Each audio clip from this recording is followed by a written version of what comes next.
الحكاية ما كانتش في لمسة إيد ولا في كلام متقال في الضلمة. الحكاية كانت في الاستباحة النفسية، إنك تلاقي بني آدم بيدخل لروحك من غير استئذان، بيعزف على أوتار انت نفسك نسيتي إنها موجودة. الحميمية بينا بدأت لما يوسف بطل يشوفني أم ليلى، وبدأ يشوف الست اللي مستخبية ورا مريالة المطبخ وبقع الكلور. أنا نادية، الست اللي بتعرف تظبط ملح الطبيخ بالملي، والست اللي بتكوي قمصان جوزها بمسطرة، والست اللي بتذاكر لبنتها لحد ما تنام فوق الكتاب. أنا الست اللي اختفت بالتدريج زي ما لون القماش بيبهت من كتر الغسيل. بصيت لنفسي في المراية الصبح قبل ما يوسف يجي ب4 ساعات. كنت شايفة واحدة تانية خالص، واحدة ملامحها مطربة من الروتين. خالد جوزي راجل زي الساعة، بيمشي بنظام ملوش نهاية. الحب عنده هو الستر، طالما البيت نظيف والأكل جاهز ومصاريف المدرسة مدفوعة يبقى احنا كده تمام. خالد نسي يقول لي إني حلوة من يوم ما خلفنا ليلى، نسي إن ليا عينين بتلمع لما كانت بتسمع مزيكا، نسي إني كنت بني آدمة قبل ما أبقى مؤسسة منزلية. الساعة جت 4، رنة الجرس كانت مختلفة، ما كانتش رنة الدليفري ولا رنة المحصل، كانت رنة فيها هدوء غريب. فتحت الباب وكان هو يوسف، شاب في أول الثلاثينات، عيونه واسعة وبتبص بتركيز، شايل شنطة النوتة الموسيقية بتاعته كأنها شايلة أسرار العالم.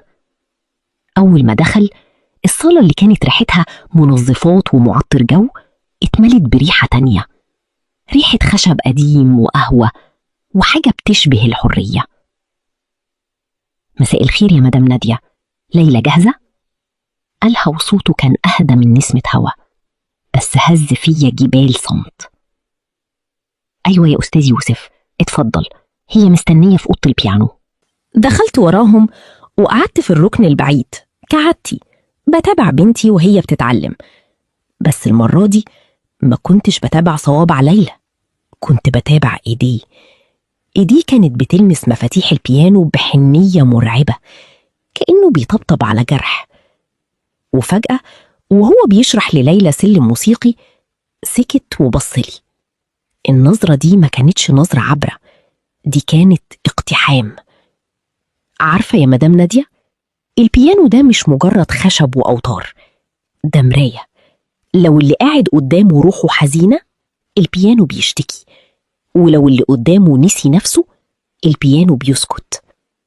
سكت، ما كنتش عارفة أرد. الجملة كانت موجهة لليلى، بس العيوم كانت محاصراني أنا. خالد عمره ما شاف حزني في سكوت البيت، لكن الغريب ده شافه في لمسة مفتاح بيانو. واضح إن ليلى واخدة الحس ده من حضرتك. الأصابع الرقيقة دي وراها تاريخ في الفن، صح؟ ابتسمت بمرارة. ده كان زمان يا أستاذ يوسف، دلوقتي مفيش وقت غير للأصابع اللي بتغسل وبتطبخ. ميل راسه شوية وابتسامته وسعت بطريقة خلت قلبي يدق دقة خيانة لروتين حياتي. الزمن مجرد رقم، بس الموهبة روح، والروح ما بتموتش، هي بس بتنام ومحتاجة اللي يصحيها. اللحظة دي ليلى قامت تجيب النوتة من أوضتها، وفضلنا لوحدنا الأول ثواني. السكون كان تقيل لدرجة إني كنت سامعة صوت نفسي. هو فضل باصصلي وعينيه كانت بتتحرك على وشي كأنه بيرسم لوحة، كأنه بيشيل التراب عن نادية القديمة. في اللحظة دي حسيت بحميمية مرعبة، مش حميمية لمس لكن حميمية رؤية. يوسف كان أول راجل من سنين يشوفني بجد، ومن هنا بدأ الوجع وبدأ الشوق لشيء أنا نفسي ما كنتش عارفة هو إيه. بعد ما يوسف مشي في أول يوم فضلت واقفة ورا الباب فترة طويلة، حاسة إن ريحته لسه موجودة في المكان. دخلت المطبخ عشان أغسل المواعين، بس لأول مرة من سنين كانت إيدي بتتحرك بآلية غريبة، وعقلي كان في حتة تانية خالص. كنت بسمع صدى صوته وهو بيقول الروح محتاجة اللي يصحيها. مر أسبوع كامل، واليوم ده كان التلات المنتظر. الساعة كانت بتتحرك ببطء قاتل، وأنا كنت بتحرك في البيت بنشاط غير عادي. غسلت السجاد ومسحت النجف وعملت كيكة بالبرتقان عشان ريحة البيت تبقى دافية.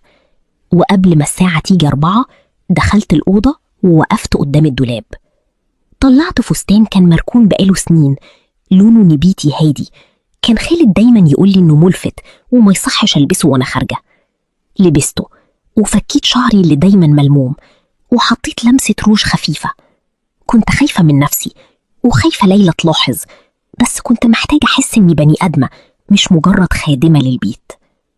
الجرس رن، قلبي دق دق، عرفت إنها بداية النهاية للهدوء اللي كنت عايشة فيه. فتحت ويوسف كان واقف بنفس الابتسامة الهادية وبنفس نظرة العين اللي بتقلع الوشوش. مساء الخير يا مدام نادية، إيه النور ده؟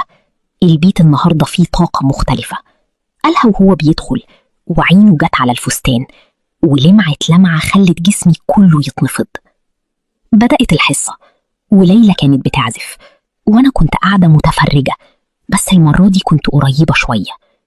يوسف كان بيوجه ليلى وفجأة سكت وقال: ليلى روحي هاتيلي كوباية مية عشان زوري تعبني من الكلام. ليلى جريت على المطبخ. يوسف لف ليا ببطء وقام من على كرسي البيانو ووقف جنبي. المسافة كانت خطرة. شميت ريحة عطره الهادية وحسيت بحرارة جسمه بتخترق قماش فستاني. الفستان ده لايق جدا على لون عينيكي وكأنك كنتي مستنية اللحظة دي عشان تلبسيه. همس بالكلمة دي وهو باصص في عيني بجرأة خلتني أنزل عيني الأرض. أنا بس قلت أغير شوية، الروتين بيخنق، رديت وصوتي كان بيترعش. مد إيده ببطء ولمس طرف كم الفستان عند معصم إيدي. لمسة كانت أخف من نسمة الهواء بس عملت فيا مفعول النار. فضل صباعه يتحرك بحركات دائرية صغيرة على جلدي وهو بيقول بصوت واطي ومبحوح: نادية، انتي عارفة ان المزيكا مش بس اللي بنسمعها، المزيكا هي اللي بنحسها لما بنقرب من حد شبهنا، حد فاهم صمتنا. في اللحظة دي كنت حاسة ان نادية الزوجة بتموت ونادية الأنثى بتولد من جديد. الحميمية النفسية اللي بينا كانت واصلة لدرجة ان لو كان لمس شعري كنت هقع في حضنه. كان في جوع متبادل، مش للجسد لكن للاعتراف، اعتراف اننا هنا واننا شايفين بعض. رجعت ليلى بالمية. يوسف سحب ايده ببرود فنان محترف ورجع قعد مكانه، بس قبل ما يبدأ يعزف بصلي وقال: المرة الجاية عايز اسمعك انتي اللي بتعزفي مش ليلى. انا عارف انك بتعرفي وعارف ان البيانو ده وحشة لمسة ايدك. مشي يوسف وفضلت ريحة عطره في هدومي وريحة كلامه في روحي. بالليل خالد رجع بصلي باستغراب وقال: ايه اللي انتي لابساه ده يا نادية؟ هو احنا عندنا ضيوف؟ وبعدين ايه الروايح دي؟ بصيت له وحسيت بفجوة كبيرة بينا. قلت له ببرود: مفيش يا خالد، كنت بجرب فستان قديم. دخل خالد ينام وانا رحت قعدت قدام البيانو في الضلمة. حطيت ايدي على المفاتيح وفي المكان اللي يوسف لمسني فيه حسيت بنار لسه قايدة. بدأت أدوس على المفاتيح بالراحة وطلعت نغمة حزينة كانت أول مرة أتكلم فيها من سنين. النغمات اللي طلعت مني في الضلمة كانت عاملة زي العياط المكتوم. لأول مرة أحس إن البيانو ده مش قطعة خشب في الصالة، ده كان صندوق ذكريات مقفول، وأنا النهاردة بس لقيت المفتاح بتاعه في إيد يوسف. تاني يوم الصبح صحيت وأنا حاسة بنشاط غريب، بس نشاط مخلوط بوجع ضمير. خالد فطر ونزل وليلى راحت مدرستها والبيت بقى ملكي. بس المرة دي ما كنتش عايزة أنظف ولا أطبخ، كنت عايزة أرجع للبيانو. قعدت قدامه وبدأت أعزف مقطوعة قديمة كنت حافظاها زمان. فجأة جالي مسج على الموبايل من رقم غريب: عزفك الصبح كان واصل للسما، رغم إن مفيش حد كان سمعك غيري. قلبي وقع في رجلي. يوسف؟ عارف منين؟ بصيت من الشباك ما كانش فيه حد، بس اكتشفت إن شقته في العمارة اللي في الوش بالظبط. كان شايفني وأنا قاعدة قدام البيانو في الضلمة. يوم الحصة جه والمرة دي ليلى كان عندها تمرين سباحة وخالد كان في اجتماع بره القاهرة. البيت كان فاضي تماما. يوسف جه في ميعاده، بس المرة دي ما كانش شايل نوتة الليلة، كان شايل وردة واحدة جوري لونها أحمر غامق زي لون فستاني اللي شافه المرة اللي فاتت. ليلى مش هنا يا يوسف، قلت الجملة وأنا بحاول أداري ارتباكي. دخل وقفل الباب وراه بالراحة، صوته كان هادي وواثق. أنا عارف، أنا جيت عشان نادية، الحصة النهاردة ليكي انتي. قعد على الكرسي بتاع البيانو وشاور لي أقعد جنبه. المسافة كانت معدومة، كنت حاسة بحرارة كفه وهو بيقرب من إيدي. حطي إيدك هنا، قالها وهو بيحط إيدي فوق مفاتيح البيانو، وبعدين حط إيده فوق إيدي بالظبط. في اللحظة دي الزمن وقف، ملمس إيده كان نار بتسري في عروقي. بدأ يحرك صوابعي وصوابعه مع بعض، بيعلمني لحن جديد، لحن ما كنتش سمعته قبل كده. اللمسة ما كانتش عبرة، كان بيضغط على صوابعي بقوة وكأنه بيبصم على روحي. نادية، ليه بتترعشي؟ همس في ودني، نفسه كان بيحرق رقبتي. يوسف، اللي بنعمله ده غلط، أنا ست متجوزة. لف وشه ليا وبقينا قريبين لدرجة إن رموشه كانت بتلمس وشي. الغلط هو إنك تموتي وإنتي لسه عايشة. الغلط هو إنك تسيبي الروح دي تصدي. أنا مش بلمس جسمك يا نادية، أنا بلمس الموسيقى اللي خالد مش عارف يسمعها. مد إيده التانية ببطء ورفع خصلة شعر كانت نازلة على وشي. صوابعه مشيت على خدي بنعومة خلتني أغمض عيني واستسلم. اللحظة دي كانت فيها حميمية مرعبة أقوى من أي حاجة تانية. كان فيها اعتراف إننا غرقانين وإن اللحن ده مش هيخلص على خير. فجأة تليفون البيت رن، اتنفضت من مكاني وبعدت عنه وأنا بنهج. كانت الشغالة بتقولي إنها جايبة ليلى ورايحة على البيت. يوسف قام وقف وبصلي بصة كلها تحدي وشوق. الحصة لسه ما خلصتش يا نادية، احنا لسه في أول المزورة. مشي يوسف وسابني في حالة ضياع. بصيت لإيدي اللي كان ماسكها، كانت لسه حمرة من أثر ضغطة صوابعه. دخلت الحمام وغسلت وشي بمية تلج، بس النار اللي جوايا كانت أكبر من إن المية تطفيها. بعد ما مشي يوسف فضلت قاعدة مكاني قدام البيانو، والسكوت في البيت كان له صوت عالي قوي زي الوش اللي بيجي في الودان بعد خبطة جامدة. ريحة الوردة الجوري اللي سابها كانت مالية المكان، ريحة غريبة على البيت ده، ريحة حياة وسط صمت القبور اللي كنت عايشة فيه. خالد رجع بالليل متأخر، دخل البيت وهو شايل شنطته، وشه كان مطفي كالعادة من أرقام البورصة ومشاكل الشركة. بص للوردة اللي حطيتها في فازة صغيرة على البيانو وسألني ببرود وهو بيقلع ساعته: مين جاب الورد ده يا نادية؟ قلبي دق دقة وجعتني، بس رديت وأنا بصة في الأرض: دي ليلى، يوسف مدرس الموسيقى جابها لها النهاردة كنوع من التشجيع عشان مستواها اتحسن. هز راسه من غير اهتمام وقال: كويس، المهم تنجز في الامتحان الجاي ومصاريفه ما تروحش في الأرض. أنا هدخل أنام، مجهد جدا. بصيت لظهره وهو ماشي وحسيت برغبة إني أصرخ، إني أقول له: بصلي، أنا هنا، أنا لبست فستان نبيتي النهاردة وحد تاني غيرك شافه. بس فضلت ساكتة. السكوت بقى هو لغتي الوحيدة مع خالد، والهمس بقى هو لغتي مع يوسف. تاني يوم كنت قاعدة في الصالة وتليفوني رن بمسج. قلبي كان عارف هي من مين قبل ما افتحها. صوت البيانو بتاعك النهاردة كان باين عليه التردد. ليه خايفة تعزفي اللحن اللي بدأناه؟ ما قدرتش أمسك نفسي وكتبت له: خايفة من الصدى يا يوسف، خايفة الصوت يوصل لحيطان مش مسموح لها تسمع. الرد جه في ثانية وكأنه كان مستني على الطرف التاني. الحيطان ليها ودان بس القلب ملوش حدود. افتحي الشباك يا نادية، الهوا محتاج يطهر الخوف اللي جواكي. قمت زي المنومة مغناطيسيا وفتحت شباك الصالة اللي بيبص على عمارته. شفته واقف في بلكونته، كان لابس قميص اسود وماسك في ايده كوباية قهوة. رفع الكوباية كأنه بيحييني وبصلي نظرة طويلة من بعيد، نظرة خلتني أحس إن المسافة اللي بين العمارتين دي مش موجودة وإني كأني في حضنه. يوم الحصة اللي بعدها الجو كان مكهرب.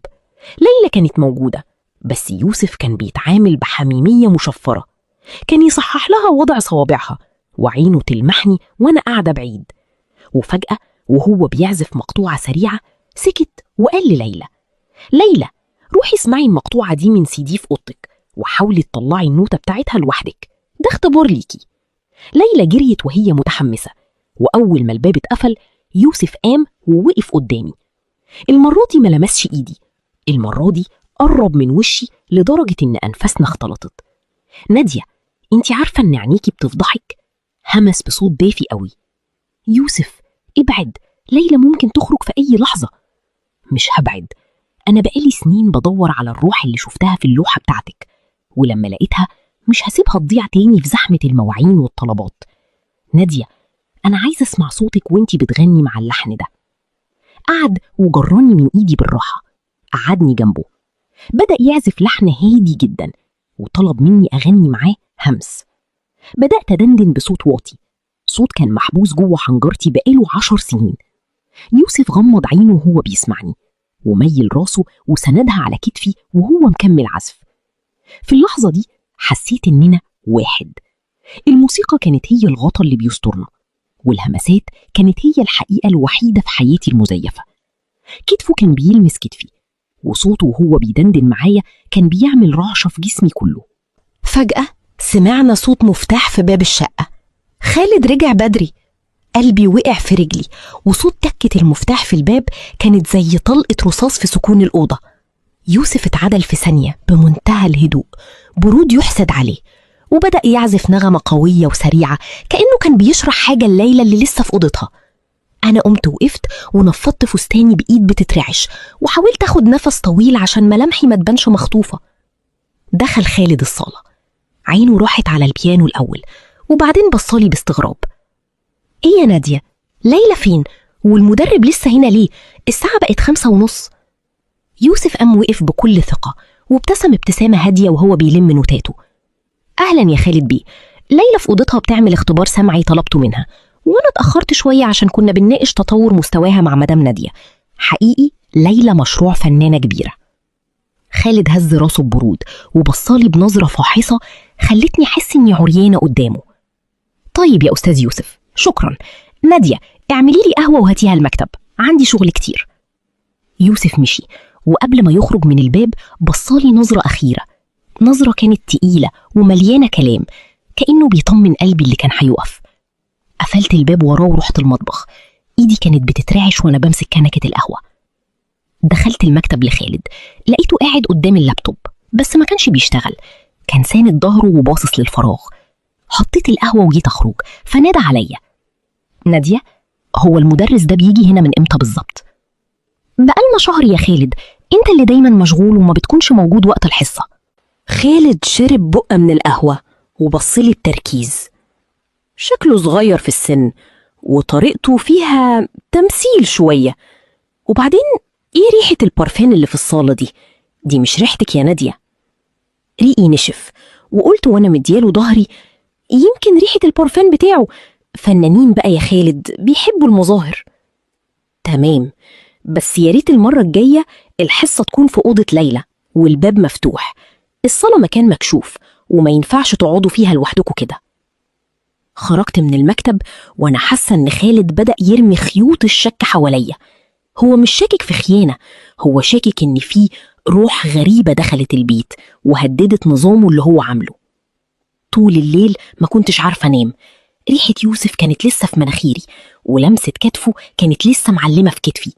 فتحت الموبايل لقيت رسالة منه: خالد راجل بيخاف على ممتلكاته، مش بيخاف عليكي، فرق كبير يا نادية، ما تخافيش من شكه، الخوف هو اللي بيخلق الحقيقة. ما ردتش عليه، كنت خايفة المسجات تتفضح. بس تاني يوم الصبح وانا بفتح الدولاب لقيت خالد حاطط لي طقم دهب جديد على السرير ومعاه كارت مكتوب عليه: عشان البيت يبقى هادي. بصيت للدهب وحسيت بغثيان. خالد بيحاول يشتري هدوئي، بيحاول يسد أي خرم في الحيطة بالفلوس، ما يعرفش إن الخرم بقى شرخ كبير في قلبي وإن الدهب ما بيسمعش الموسيقى. يوم التلات جه تاني، بس المرة دي خالد كان موجود في البيت، قاعد في الصالة بيقرأ جرايد وشايل اللابتوب. يوسف دخل وشاف خالد موجود، ما تهزش ولا ارتبك. دخل أوضة ليلى وبدأ الحصة والباب مفتوح زي ما خالد أمر. كنت واقفة في المطبخ وسمع صوت البيانو. يوسف ما كانش بيعزف لليلى، كان بيعزف ليا. كان بيعزف لحن حزين جدا، نغماته كانت بتنادي عليا في المطبخ. فجأة يوسف وقف العزف وقال بصوت عالي شوية: مدام نادية، ممكن تيجي ثانية؟ ليلى مش فاهمة التكنيك ده ومحتاج حضرتك تساعديها بما إنك فنانة قديمة. بصيت لخالد، لقيته رفع عينه من على الجورنال وبصلي بحدة. نظرة خالد كانت زي نصل السكينة، باردة وحادة وبتقطع أي محاولة للهروب. قمت من مكاني وأنا حاسة إن رجلي مش شايلاني. مشيت ناحية أوضة ليلى والباب المفتوح كان كأنه مسرح وكلنا بنمثل عليه أدوارنا. دخلت الأوضة ويوسف كان قاعد قدام البيانو وليلى جنبه بصة للمفاتيح بتركيز. يوسف لف وشه ليا وعينيه كانت بتلمع بتحدي غريب، كأنه بيستمتع بوجود خالد على بعد كام متر مننا. شوفي يا مدام نادية، ليلى صوابعها بتخون الهارموني في النقلة دي، وانا فاكر انك قلتيلي انك كنتي بتعزفي المقطوعة دي زمان،